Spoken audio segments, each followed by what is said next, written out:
right, so nice Wednesday morning in Arizona, a little after 8. I believe it's 70 degrees out, which is really nice here. With the low humidity, it's actually a touch cool. I guess that just confirms in the 10 or 11 years I've been in Arizona, I've climatized. Anyway, just a little cruise around some of these neighborhoods. I've posted a few riding videos. This one's just going to be a relaxing cruise around some neighborhoods and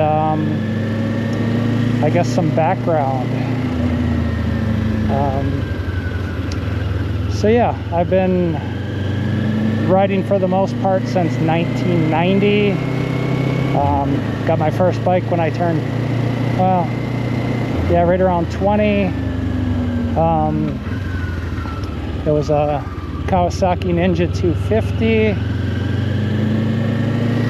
I had always kind of liked bikes. You know, there are some kids in high school that parents, you know, were cool with the idea, I guess, that had bikes. Good friend of mine, his sister,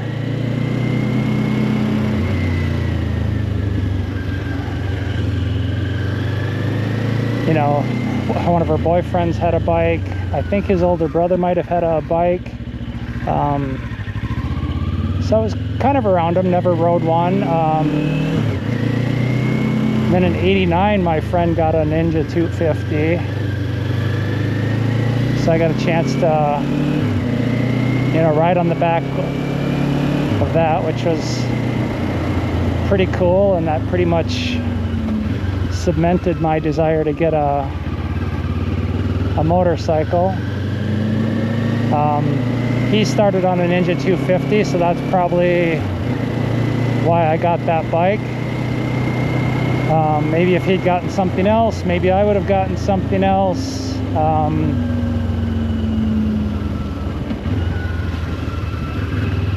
You know, you never know what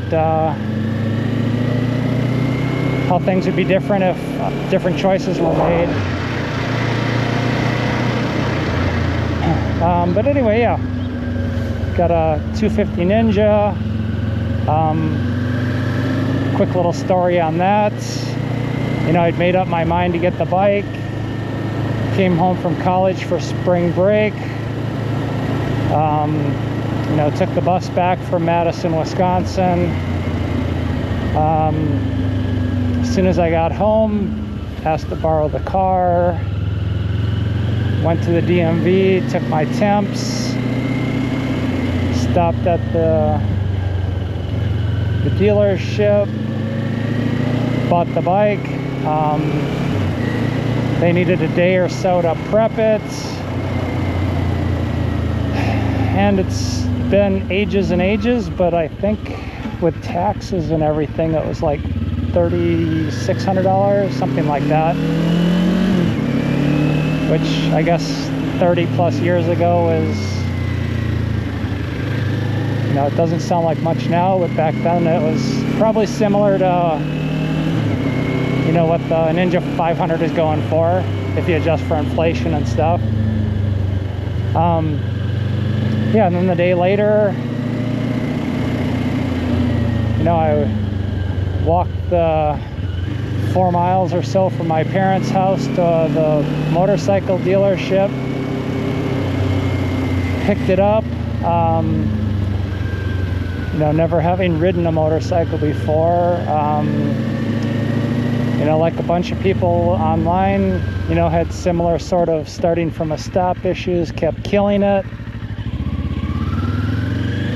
Somebody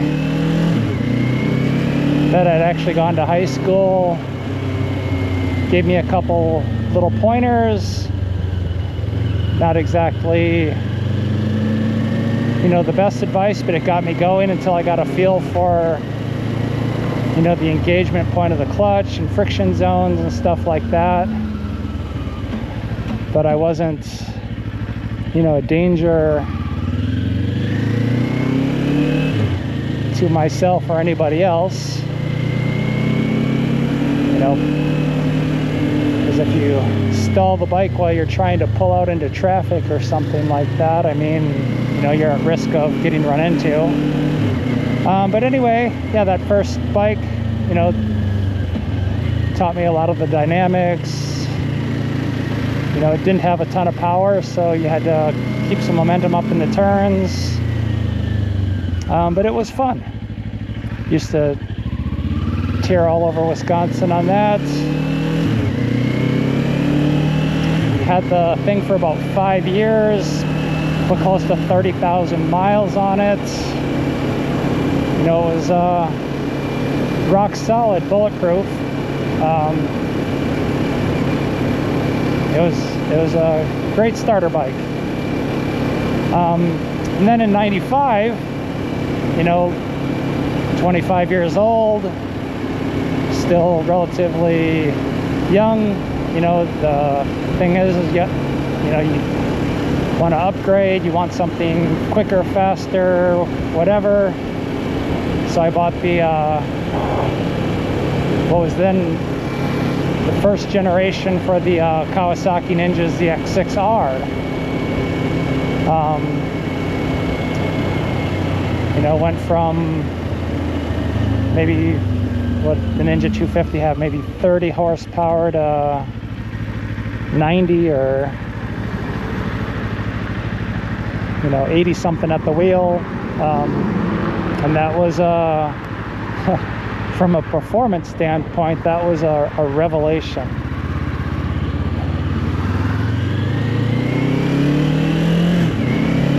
It was probably close to 100 pounds heavier, but, you know, triple the horsepower, so it was a rocket ship. And two, back in the 90s, they're the 600 class, the Super Sports, were still pretty comfortable. I mean, it wasn't, you know, straight up and down like my 250 was, but it's not the lean, the hardcore like the current bikes are. Super Sport, Super Bike. You know, I think that has a lot to do with why those classes of bikes are dying off. You know, they're still amazing machines, look good, fast as heck. But as they become more and more specialized, you know, they appeal to fewer and fewer people. And an argument could be made that younger people coming up, you know, aren't really as interested in motorcycles and cars and stuff like that. You know, I think that's why we starting to see, you know, more moderate kind of super sport bikes, whether it's a R7, which is a little bit hardcore, GSX 8R, the Ninja 650, you know, the Honda CBR 650R, and then some of these smaller class bikes like the Ninja 500 that I'm on, and CBR 500R, you know, Aprilia RS 660. You know, Triumph came out with their new Daytona 660, which is less committed. You know, it's still a motorcycle, so it's going to be quick and fast and fun and all that good stuff. But it's more towards a street bike than a race bike. But yeah, I had that Ninja ZX-6R for about 10 years. Put similar mileage on it, almost 30,000 miles. And some of that limited miles is, you know, just kind of life getting in the way. You got jobs and friends and family requirement. That kind of takes away time to ride. You know, I'm still in Wisconsin, northern Illinois, so, you know, you got winters. Of course, that didn't really slow me down on the Ninja 250, but, you know, I had summers off and some of that other stuff. And I would ride whenever, wherever, rain, shine. Had a lot of fun in that 250, and the 600 was great. You know, not a beginner bike by any stretch, but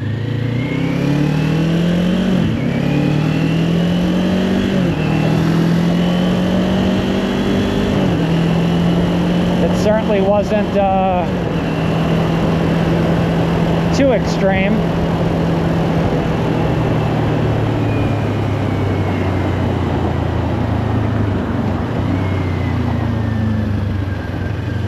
So yeah, we'll go through these neighborhoods and stuff. And yeah, I mean, had a blast on the 600.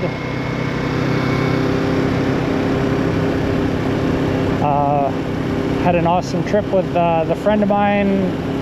He had upgraded a couple times. One was by choice, one was not, because he went from his 250 to I don't know if it was a 92 or 93 ZX-7. Going to work the one day, somebody kind of pulled out, broadsided him with a motorcycle. Once the frame is bent, they total it. So he upgraded to the new, I think it was 96 ZX-10R. Kind of stayed with the same sort of bike. So surprised how far away that little radar thing picked me up. But anyway, yeah, 96 we took like an epic 2-week trip. Did some stuff along the way, but we went from Wisconsin down to the Orlando, Florida area. Went to Sandusky, Ohio on the way there and the way back to ride the roller coasters at Cedar Park. Did some whitewater rafting in a couple places. That was, like I said, that was an epic motorcycle trip. Sort of funny, interesting. We got chased out of Florida by a hurricane was coming in, so we left a couple days earlier than what we had planned on doing. And you know, it is what it is. So yeah, then 2005 comes along. I'd never had one before, got the itch, so I upgraded of sorts. I got the 2005, the first generation of Kawasaki ZX-10R. I guess there's a theme coming along where I'm kind of a Kawasaki guy. Color was raw titanium. That was a beast of a bike, absolutely monster. You know, you really, you know, slight throttle openings, tremendous speed. You know, you really had to know where you were going when you pulled the trigger on that thing.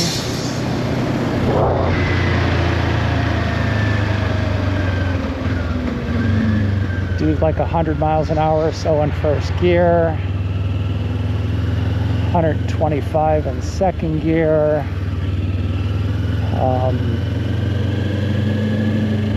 And that was, you know, pretty hardcore. Leaned over quite a bit. Foot pegs were close to the seats.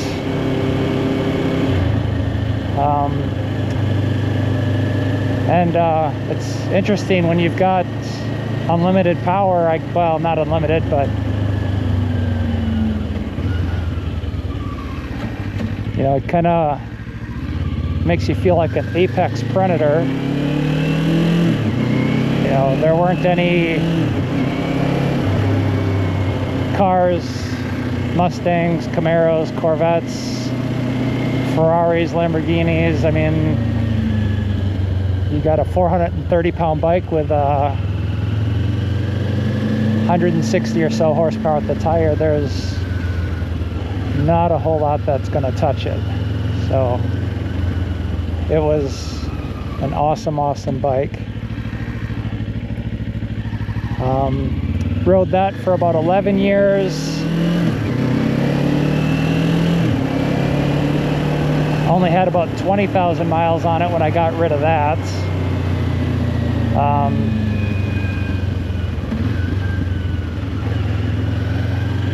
You know, it's kind of one of those things where, you know, work, job, you know, family, all that stuff kind of, you know, gets more in the way.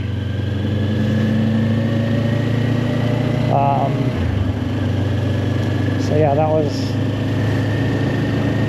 so 2005, I'm 35, so, you know, you can imagine life and stuff. And it was one of those things where it was so comically competent that, you know, unless you were doubling the speed limit, it wasn't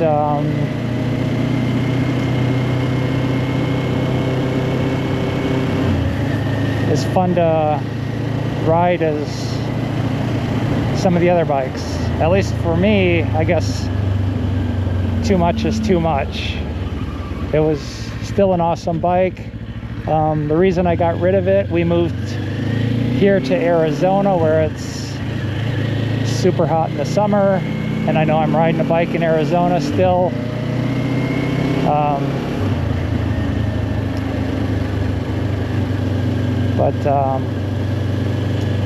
You know, it's just one of those things I wasn't really ready to quit.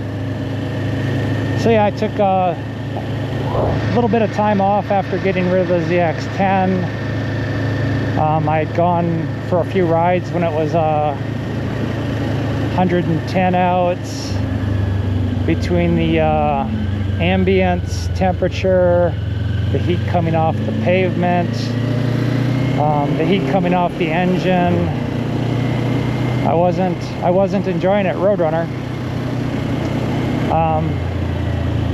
And then, you know, that bike was pretty analog. There was no traction control. It did not have ABS.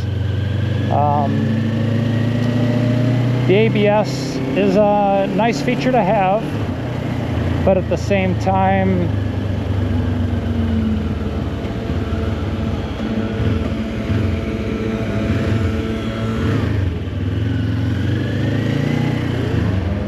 you know, I think here in Arizona, since it's so dry and dusty,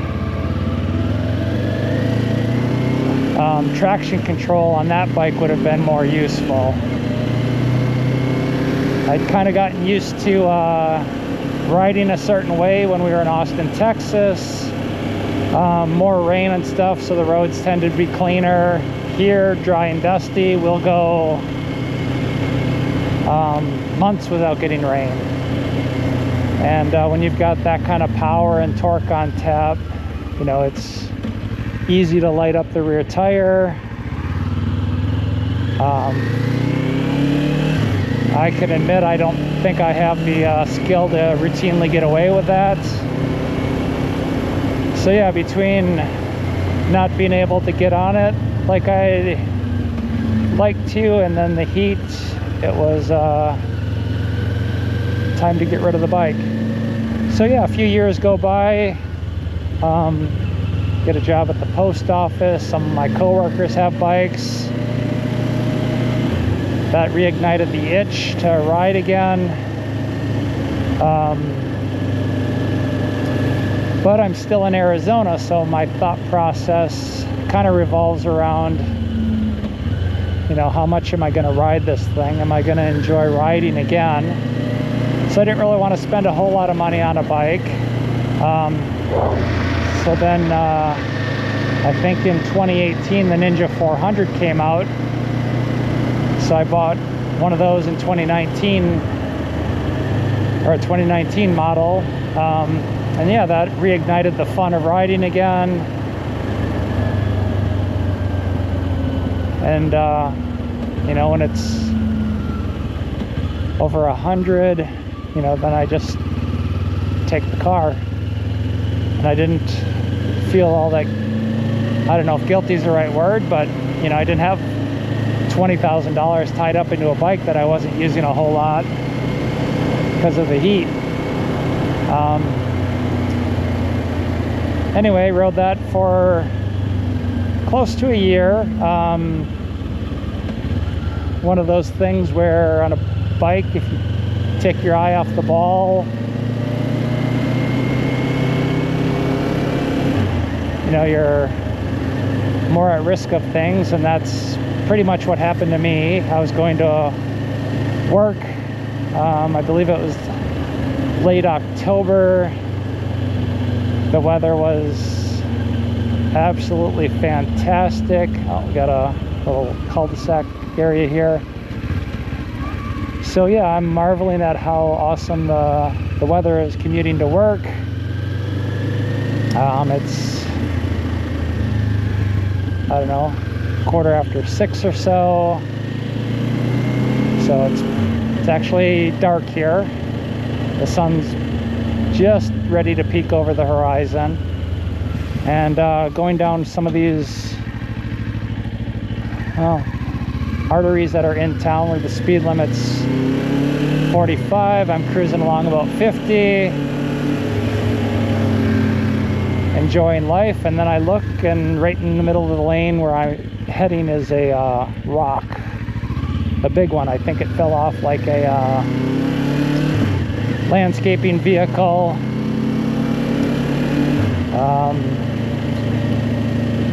Not a whole lot of time to react. Hit it with the front wheel, hit it with the back wheel. Bike went into this pretty wild tank slapper, and down I went.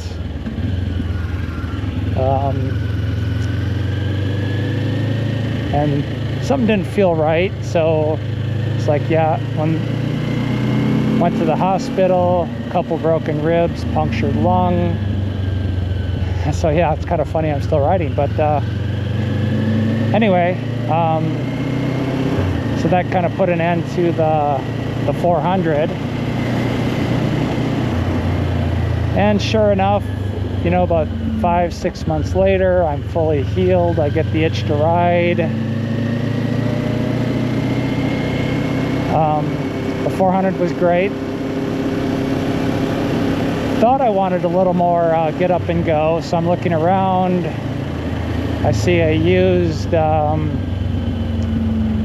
BMW F800 GT that I kind of like.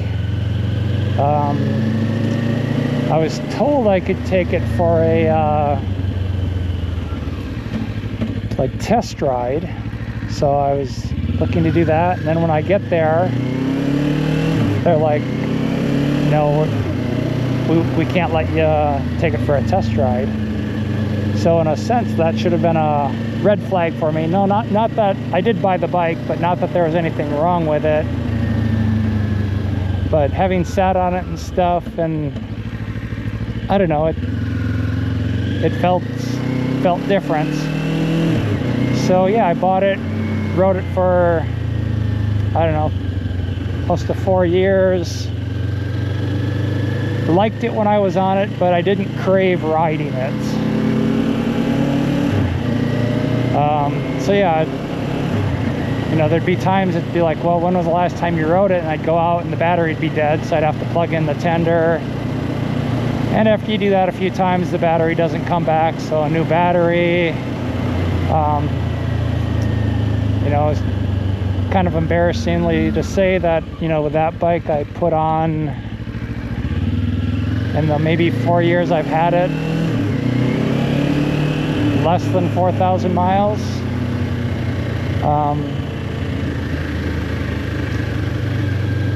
So it was one of those where, again, I liked it when I was on it, but I didn't really crave riding it, so I didn't really use it a whole lot.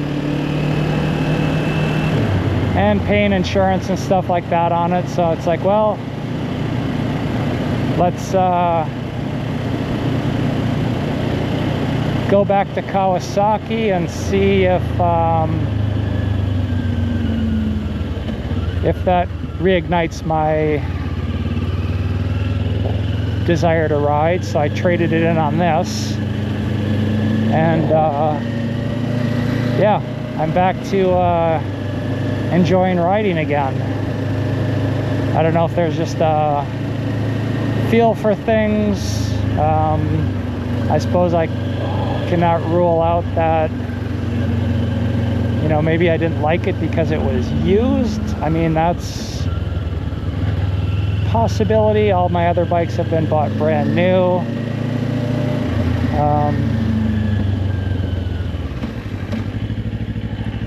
I guess it's possible. But yeah, in a sense, you know, a lot of times people don't really do that, but going from an 800 to this 451 is, you know, everybody's got to go bigger, better, faster, whatever, and this is definitely not faster than that BMW. Definitely not. Even though it's funny because that bike was closer to square as far as the engine, so it only revved to like 8,500 RPM. So it's pretty torquey. It actually gets pretty similar gas mileage to the Ninja 400 and this Ninja 500.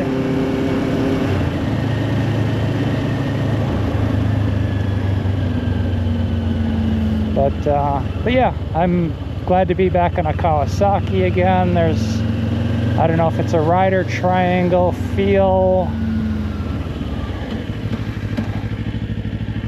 Can't really put my finger on it. In the past, I have ridden other bikes. You know, occasionally on vacation, back in the day, we would go somewhere and like Hawaii, and I'd rent a motorcycle for a day and we'd cruise around Oahu or whatever and way to see the island. You know, experience the air, the outdoors.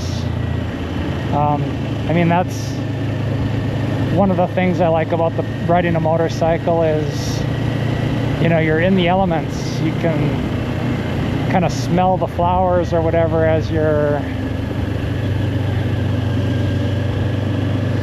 you know, going through places. You know, you'll go past a restaurant and you'll smell the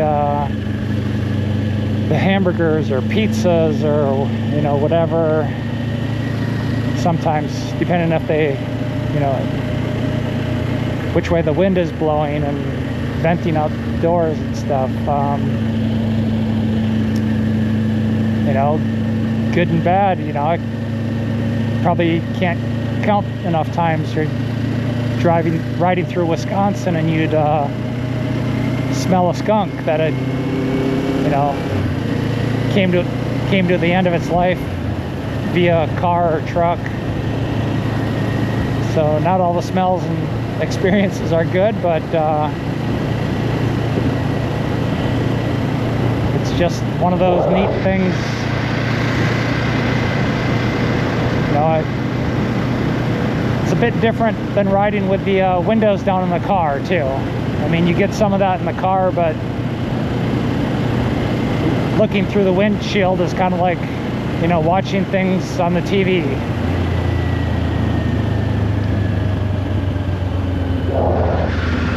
Anyway, I guess that's enough background on that. Questions, comments, you know, leave them. I'll try and respond.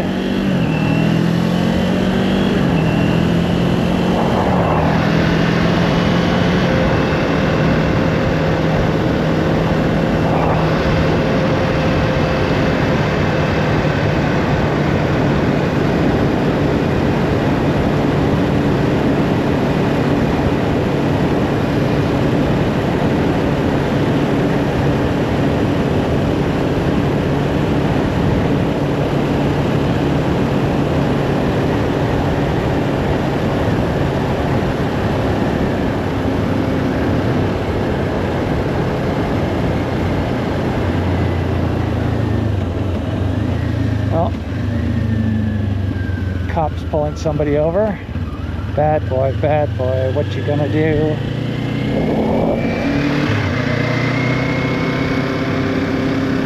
I wonder how fast they were going. When we first moved here, I heard stories about how Gilbert is like super strict. So a lot of times, you know, in the car, I'd set the cruise at, you know, 45 or 46 and 40, you know, like a mile an hour or two over whatever was posted. And then I definitely felt like I was a moving cone for everybody else. And now you see people, you know, 5, 10 over easy. So now I usually just set the cruise in the car about 5 over. In the motorcycle, I think it's a little bit safer to be going faster than traffic, moving through people's blind zones and whatnots.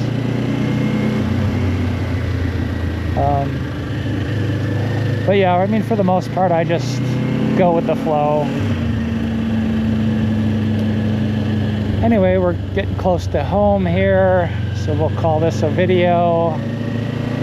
Again, if you got any comments or questions on some of those past bikes or whatever. But anyway, have a great day, ride safe. GoPro, stop recording.